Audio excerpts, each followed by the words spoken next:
पंचायतराज और पानीय जल मंत्री तरफ माननीय संसदीय व्यापार मंत्री।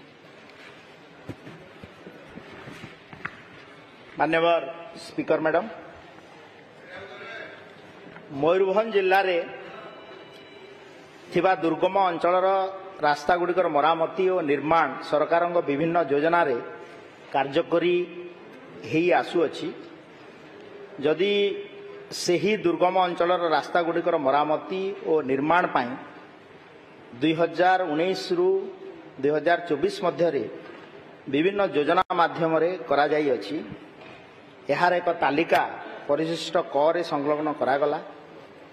एही दुर्गम अंचल रे 8 कोटी 40 लक्ष टंका व्ययबराद करा जायछि एवं 24 किलोमीटर 24.98 किलोमीटर रास्ता निर्माण और 8.791 किलोमीटर रास्ता मरामती होई अछि।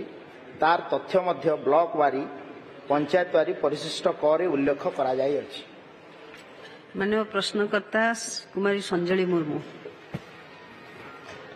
मान्यवर बाचस्पति महोदय, मु आपनक माध्यम रे मान्यवर मंत्री को ठरू जानिया पई चाहूची कि एबे मध्य ओडिसा रे बहुत गाँ गुड़ा को एबे मध्य किछि जगह संजोग हेई पारि नाही। सेही परि मोर बांग्रीपोषी निर्वाचन मंडली अंतर्गत चाकड़ी ब्राह्मणगा कुचला घाटी पंचायत रे अधिकांश ग्राम को यातायात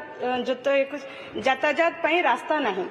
एही रास्ता गुडी को सिमिलीपाल पाददेशर थिबा पर्यटन स्थली को संजोग करिथाय, जथा आश्रम स्कूल छक ठारू चाकड़ी ग्राम पर्यंत, द्वितीय कुसुमतोटा जामताली और खोली घाटी ग्राम, तृतीय रे कुचला घाटी फॉरेस्ट गेट रु लुलुंग ग्राम पर्यंत, चतुर्थ पिठाबटा फॉरेस्ट गेट रु कृष्णचंद्रपुर ग्राम पर्यंत। एई ग्राम गुड़िक स्वतंत्र भाव आर्थिक सहायता देबा पई किछि पदक्षेप नेबे कि? माननीय मंत्री। मान्यवर स्पीकर मैडम, राज्य रे पाखापाखी 2380 टी एमिति कनेक्टेड अनकनेक्टेड विलेज आम आइडेंटिफाई करिछु, जो थरे कि प्रकृत रे रास्ता कम्युनिकेशन एपर्यंत ही पारि नाही। एवं मयूरभंज जिल्लार पाखापाखी मो पाखरे जहाँ इनफॉरमेशन अच्छी 58 टी अनकनेक्टेड विलेज को रास्ता ही पारि नाही। तो सेथिपाई सरकार तरफ गोटे कन्वर्जेंस योजना माध्यम रे कार्यक्रम करिया पई सुव्यवस्था करा होछि। जनरली मनरेगा योजना रे रास्तार एवं सीएफसी एसएफसी एमएलए लाड एमपी लाड रे कार्यक्रम होई थाए। एवं एई थर मु धन्यवाद देवी ओडिशा प्रदेश रो माननीय मुख्यमंत्री मोहन चरण माझी जी को, जे विकसित गाँ विकसित ओडिशा कार्यक्रम माध्यम रे जो गाइडलाइन करा हिची सेथिरे स्पेसिफिकली लिखा हिची जे शतकड़ा 35% अर्थ एभलिया जो पंचायत रे अनकनेक्टेड थिबो विलेज रो रास्ता किंबा जो भलिया माननीय विधायिका तांकर उद्वेग प्रकाश कले जे सिमिलीपाल रो पाद अंचल रे थिबा विभिन्न गाँ गुड़िकार कनेक्शन करिया पई मु तांको अनुरोध करिवि जेहेतु ए कार्यक्रम ग्राम सभा माध्यम रे आम पाखकु सरकार को पाखकु आसीबो, वीडियो टू कलेक्टर पर्यंत पैसा सैंक्शन करा हबो एवं स्पेसिफिकली इयरमार्क करा हिथि 35% अर्थ ई अनकनेक्टेड रोड पई खर्च करा हबो। तो मु अनुरोध करिवि माननीय विधायिका को ये प्रस्ताव दियंतु एवं स्पेसिफिक जो इश्यू गुड़ा अछि आपण आरडीटी आमर पंचायती राज विभाग को लिखित आकार रे आपण देले आम निश्चित भाव में स्पीकर मैडम ए उपरे विहित कार्यानुष्ठान ग्रहण करिवे। माननीय विधायक श्री सनातन बिजुली। स्पीकर मैडम, मयूरभंज जिले में बहुत गाँव को गाँव एवं कन्स्टिट्यूएंसी ब्लॉक को ब्लॉक रास्ता संजोग है नहीं। तो मो कन्स्टिट्यूएंसी हूँ बड़साई निर्वाचन मंडली, रेमुणा निर्वाचन मंडली, सदर निर्वाचन मंडली, एपटे उदला बारिपदा मोरडा घेरिक रही।